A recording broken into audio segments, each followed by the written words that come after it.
Olá,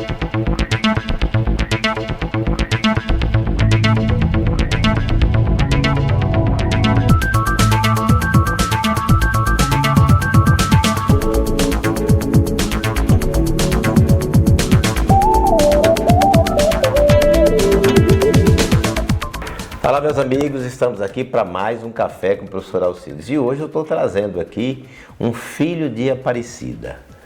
Um jovem, dinâmico, trabalhador, foi vereador, filho de ex-prefeito, secretário de articulação política no governo Gustavo Mendanha. E hoje trouxe aqui para tomar um café conosco, ele contar para nós um pouquinho da sua história. Tata, fala conosco aí, fique à vontade. Obrigado, professor, por ter me convidado para estar tomando café com o senhor. E fico muito grato, alegre de estar junto com o senhor, que eu fui um estudante, né, do Educandário Alfredo Nasser, na década de 90. Eu estudei na Educandário e conheci o sucesso do senhor desde aquela época, né? O senhor hoje é um grande empresário de nossa cidade, é o nosso deputado federal, e que faz muito para nossa cidade, mas naquela época o menino já enxergava a evolução que o senhor, um sonho que o senhor já contava de ter uma faculdade na nossa cidade. E hoje já é realidade, né? Nós estamos no século XXI. Século XXI. E virou realidade, né, professor? Virou realidade. A gente fica alegre, eu fico alegre de passar ali, ver aquela estrutura, e ver que a estrutura não só está em Goiás, né? Isso, Tá hoje nós fora. temos Goiás e na Bahia. Duas em Goiás e duas na Bahia. E fico muito grato. Só tenho a agradecer o senhor por ter me chamado para a gente estar tomando esse café junto. O senhor sabe, a vida da gente é uma vida corrida. A gente mexe com política, a gente tem que cuidar da família. Tem uns 2 filhos, professor. É um casal, o Joaquim, que é o mais velho, a Maria Laura, casado com a Letícia. E minha família, o senhor sabe, meu berço é político. Norberto, meu pai Norberto e minha mãe Marlene Teixeira. Nasci na política, na realidade o berço meu foi a política. Gostei desde criança, estou militando até hoje. Tive um mandato de vereador que o ano que vem, em 2024, faz 20 anos que eu fui vereador. 20 anos já passaram. Passa isso? rápido, né? Rápido, né? Passa rápido. E hoje a gente tem uma experiência, né, uma experiência maior que a experiência da vida. Ela vai ensinando a gente o caminho que tem que tomar, né, professor? Certo. E eu fico feliz de estar aqui hoje, estar junto com o senhor, tomando esse café e tendo o senhor hoje como uma referência nossa. Obrigado. Aparecida, está lá no Congresso, defendendo nós, trazendo recursos para a nossa cidade. E, é claro, um grande empresário da nossa cidade. Tata Teixeira, filho de Norberto Teixeira e Marlene José Teixeira. Fale um pouquinho aí da trajetória sua com seu pai. Seu pai foi prefeito, numa eleição muito difícil naquela época, em 1982, na época da ditadura, quando ele começou, né? Foi a primeira eleição dele. Ele foi eleito 2 vezes, não é isso? Duas vezes. Fala um pouquinho para nós aí, conta Olha, um pouquinho. Meu avô, né? Vou começar pelo meu avô, que ele foi vereador. Eu tive a satisfação de várias vezes visitar Torrinha, cidade que meu avô foi vereador, o Joaquim Ricardo Teixeira. E acho que a ditadura, eu não lembro a história certinho, trouxe meu pai e a família para eles tiveram que vir embora naquela época de São Paulo. Certo. E instalaram em Aparecida. Né? E nisso meu pai, já com berço político, ingressou na política em 82 como prefeito, foi eleito em 83 a 88, um mandato 83, de 6 6 anos. anos. Difícil, grande, né? Um mandato naquela época. Mas depois se tornou deputado estadual, né? Suplente naquela época, assumiu 1 ano no mandato do Iris Rezende como governador. Certo. E ganhou novamente a prefeitura em 92, que assumiu em 93 a 96. Certo. E nisso nós tivemos um sucesso na administração dele, que Aparecida teve o primeiro deputado federal eleito para Aparecida, que foi em 98. Meu pai foi eleito deputado federal por Aparecida, praticamente, Aparecida, né? Isso teve a maioria dos votos, isso foi muito gratificante para Aparecida, porque foi onde que Aparecida teve um marco para frente, que parou de depender só dos recursos locais e recursos federais, que começou a vir os recursos para fazer as obras. Perfeito. Isso foi importante para esse marco. O Ademir era o prefeito, fez uma boa administração naquela época. E o sucesso chegou, né? O Ademir chegou até a ser vice-governador naquela época. Naquela época chegou a ser vice-governador. Isso tudo com um trabalho desde a década de 80 até naquela época que o Ademir chegou a ser vice-governador, pelo trabalho da mesma equipe. Isso foi importante para Aparecida. Perfeito, perfeito. Quer dizer que esses 2 mandatos foram um divisor de água na cidade, né? Sim, professor. Na realidade, na época, a Aparecida era dado como dormitória, né? Perfeitamente. Na época, era dormitório e dependia muito de Goiânia. Tudo que tinha que comprar tinha que ser Goiânia, o comércio. Era fraco na época, né?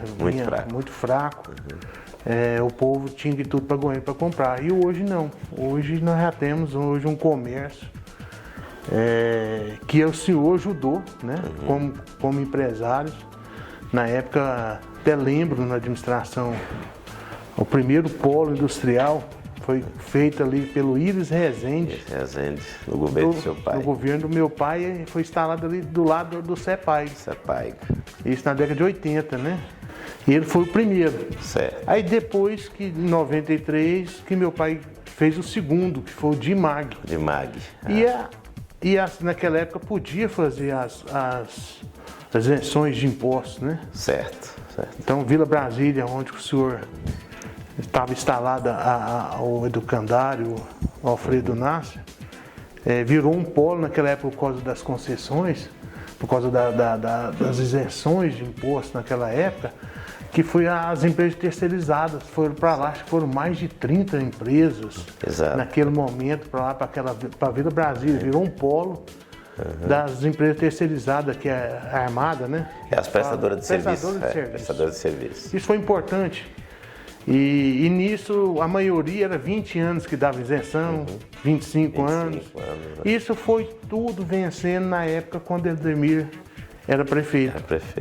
Então, daquela época para cá, começou a vir os recursos, né? Que é o mais as arrecadações. Isso foi muito importante para Aparecida. Aparecida não tinha praticamente nada, né? E virou hoje esse polo, uma potência, às mãos, né? De todo mundo, né? Dos empresários que ajudaram, dos moradores, dos fundadores.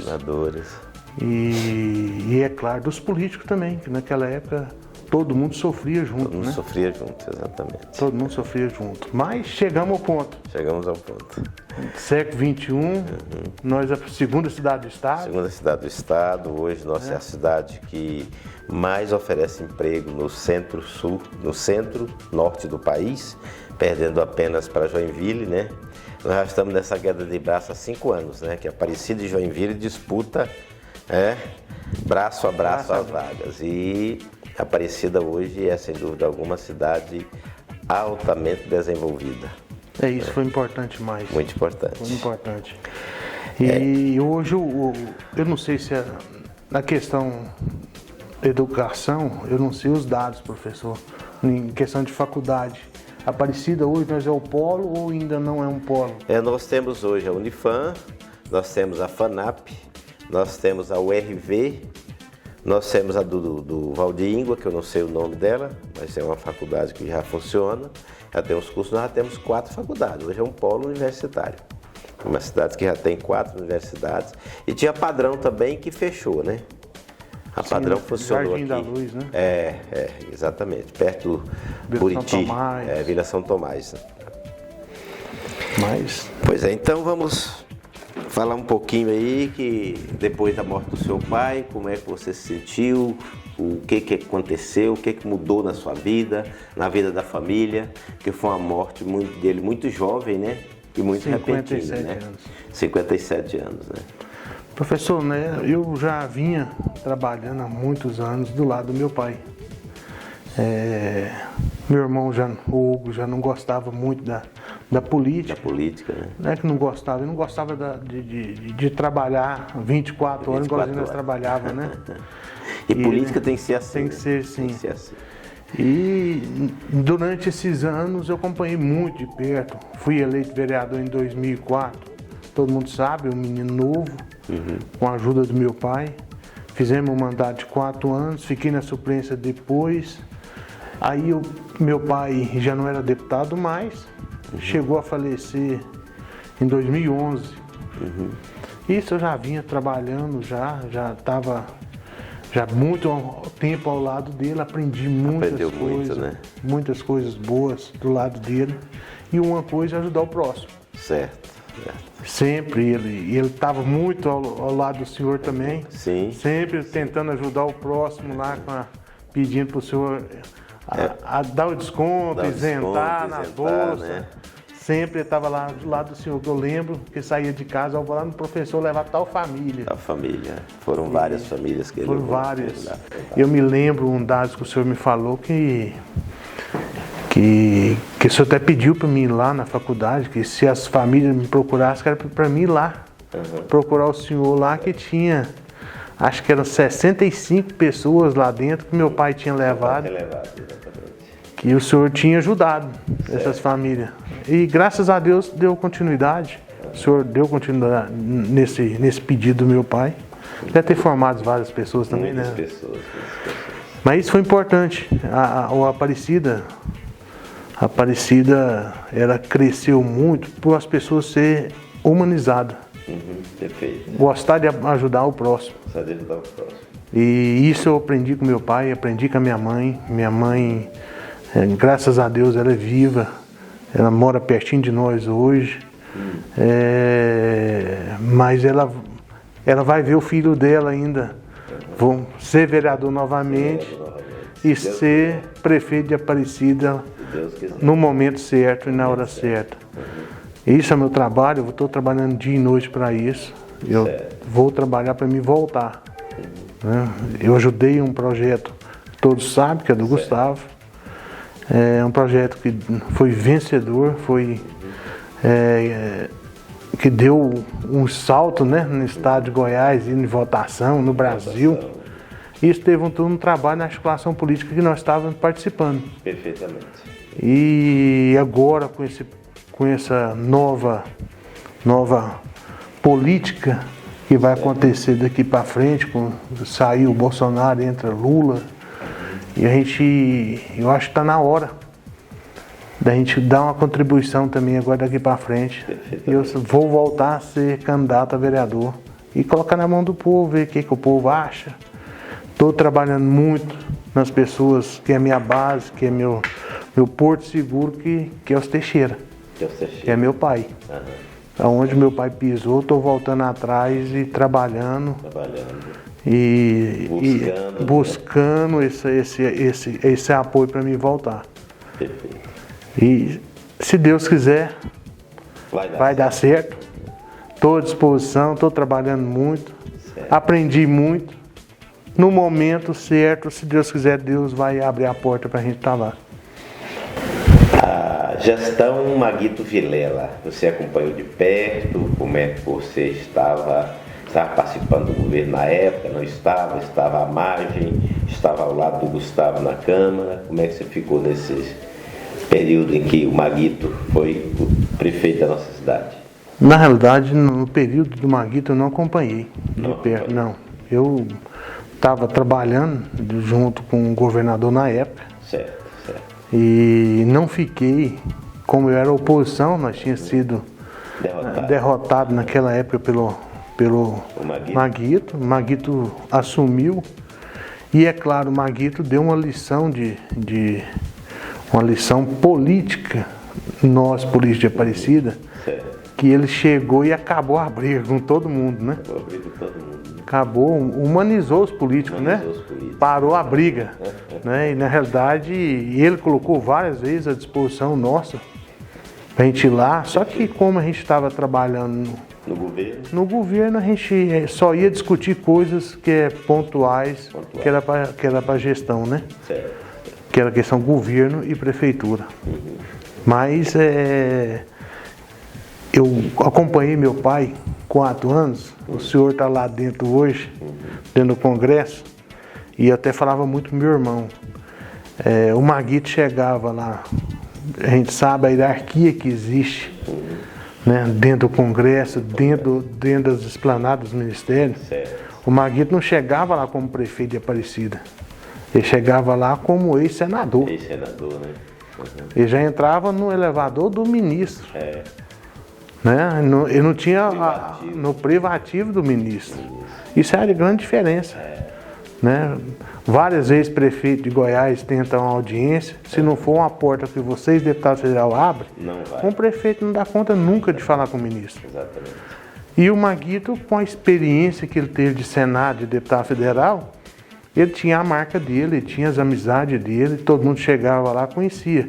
Por isso que a Aparecida teve esse boom de obra, de recursos que veio. Certo. Porque na realidade o Maguito abria as portas mesmo, ele dava conta de abrir, né? Perfeito. Como é que foi assim, a costura da candidatura de Gustavo Mendanha, quando nós tínhamos aí, que não era o preferido do Maguito, nós sabemos disso, que o preferido dele era o ex-deputado, né? E com isso houve uma briga interna muito grande para saber quem seria o indicado, né? Professor, eu acompanhei pouco esse momento dele, porque eu fui convidado praticamente em abril de 2016. Abril de 2016, eu fui convidado para mim estar ajudando o Gustavo, através do Léo, do Zé Luiz Celestino. Sim. E do próprio Gustavo, para mim estar ajudando o Gustavo nesse projeto político. E eu, como um cara que estava trabalhando contra, eu era contra naquela época, fui convidado para vir somar, né? Eu estava um pouquinho longe da administração, não acompanhava as brigas internas, não estava. Eu vim para, na realidade, começar uma conversa com os partidos, com as questões dos candidatos a vereador, com os pré-candidatos. Foi esse o trabalho quando eu comecei, junto com o Gustavo, de a gente formatar o grupo dele para ir para a eleição de 2016. Perfeito. Foi uma eleição extremamente difícil, da qual eu participei também, do lado oposto, juntamente com o Marlúcio, e nós esperávamos que o round seria decidido no segundo turno, e para nossa surpresa, né, no primeiro turno ela foi decidida. Foi decidida no primeiro turno. No primeiro turno. O que vocês fizeram naquele momento para que todo mundo já estava convicto, inclusive vocês mesmos estavam cientes que iria ter o segundo turno, que poderia ser com o professor Alcides ou com o Marlúcio Pereira. Ou com o Marlúcio, né? Aí de repente o Gustavo dispara na frente e sai. Você acredita isso ao prestígio, ao alto prestígio do Maguito Vilela, ou simplesmente aconteceu algum fato que veio contribuir para isso? O alto prestígio do Maguito Vilela. E naquela época teve tempo de TV, né? Televisão. Que é Aparecido hoje, você não dá conta de fazer campanha de rua mais. É muito difícil. Muito difícil. Mas naquela época, quando entrou a televisão, foi aonde que o Gustavo deu o crescimento para ganhar a eleição. É claro que a gente não sabia que ia no primeiro turno, né? Não tinha essa. Tudo mostrava que ia ter o segundo turno. Mas foi televisão. Foi televisão. E o trabalho e a força do Maguito, né? Sim. O Maguito hoje mesmo, depois de falecido, ainda é, sem dúvida alguma, na lembrança do povo presidente, o grande gestor. Né? Sim, o volume de obras também que ele fez e foi importante para a cidade. E o povo acolheu o pedido dele, né? Com certeza, com certeza. Bom, o segundo mandato do Gustavo foi também um mandato diferenciado, porque nós chegamos à época das convenções e não tínhamos adversário, né? Conte para nós como é que foi isso, que trabalho nesse tempo. Você já era o articulador político do Gustavo. Foi você Sim. que articulou tudo, que organizou, que estruturou. Professor, isso aí foi feito um trabalho com várias pessoas, não só a mim, mas existia um trabalho de várias equipes, várias questões partidárias, né? Cada um no seu quadrado, porque tem hora que não pode se misturar, que ideologias são contrárias, né? Mas isso foi costurando e foi conversado. A melhor política que existe é a conversa. Porque a gente conversando que a gente foi levando um processo de não ter um candidato contra o Gustavo, né? É claro que a gente conseguiu a maioria naquela época, o senhor ajudando, o senhor estava junto com nós ajudando, que era o deputado nosso, federal, e nós conseguimos fazer esse trabalho, que depois virou realidade na convenção. Era uma convenção complicada, que tinha a pandemia, né? Os candidatos a vereador, nós tínhamos um processo novo, que a gente precisava de muito candidato a vereador, porque não existia coligação mais. O senhor ajudou demais da conta na formação de chapa. E era ainda uma vez e meia, né? Uma vez e meia. Muito candidato, 38 candidatos naquela época. Por cada partido. Cada partido. E a gente não sabia ainda o rumo que ia dar o final, porque tinha muito candidato novato. Porque a gente tinha que fazer chapa. Certo. Para eleger, né? E nessa por construir as chapas foi aonde que os partidos deu a oportunidade de estar junto com o Gustavo, de estar junto com nós lá, com o senhor, com nós, todo mundo, preparando a reeleição dele. Foi esse expertise, acho que a maior expertise dele foi a questão de nós fazer as chapas. A chapa. Porque os partidos precisavam de chapa e a gente, todo mundo ajudando, cada um no seu quadrado, deu conta de montar aquelas. Acho que foi 22, depois caiu para 18 chapas. Foi muita, né? 18 vezes 38, né? Nossa. Quase 700 candidatos. Foi 600, na verdade no final acho que estava 630 e poucos candidatos. É candidato demais. Candidato demais. Bom, mas aí veio a eleição, sagrou-se vencedor. Depois disso, o Gustavo pensou no voo mais alto, né? Que foi o de ser candidato a governador do estado de Goiás. E isso aconteceu. Me conta aí como é que foi, por que não deu certo, o que você acha, onde erramos. Professor, a questão, quando o Gustavo ganhou, que veio aquele momento de todo mundo na felicidade, né? 98%, que não é qualquer um que deu conta de fazer numa grande cidade, até que média ou pequena, já conseguiu. Veio o momento também das pessoas querer conhecer o Gustavo, querer saber quem é o Gustavo, e a agenda dele começou a, de uma hora para outra, gente de todo lado do estado querendo ver, conhecer. Certo. E muitos depois colocando uma pressão nele, que ele saísse candidato a governo.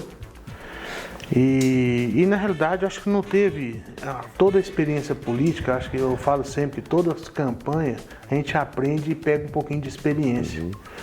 Esse momento do Gustavo teve alguns erros, teve a saída dele do MDB, não ter ido para outro partido logo, ele tinha que ter já ido para outro partido, independente, naquela época era o convite do PL, certo. Não tinha o presidente lá dentro ainda, mas ele tinha que ter ido para o PL ou para outro partido, o P, né? Qualquer um teve P o PL, teve o PP que se interessou, né? O próprio republicano também. Então naquele momento primeiro ele tinha que ter definido isso. Definido a questão partidária. Certo.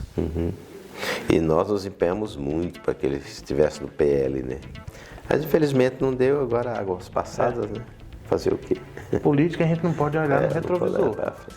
Tem que olhar para frente. Deixa eu te fazer uma pergunta e você responde se você quiser. O que você achou do Gustavo voltar para o seio do MDB?